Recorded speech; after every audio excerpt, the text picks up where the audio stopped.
या तो हर छोटी मंदिर निहुरी गोर लागब कोना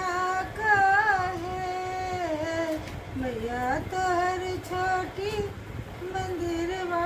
निहुरी गोर लागब कोना कहे गंगा निकट सो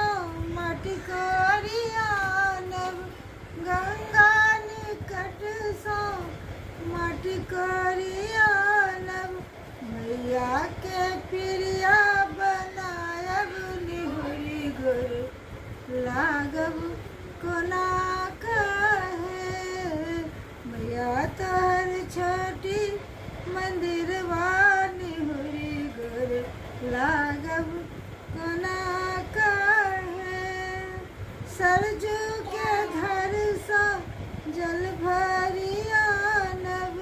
सरजू के धर सा जल भरियानब मैया के प्रिया पायब निहुरी गोर लागब कोना कहे मैया तोहर छोटी मंदिर निहुरी गोर लागब कोना कहे माली फुलवारी सो फूल लोरी लायब मैया के प्रिया सजायब निहुरी गोर लागब कोना कहे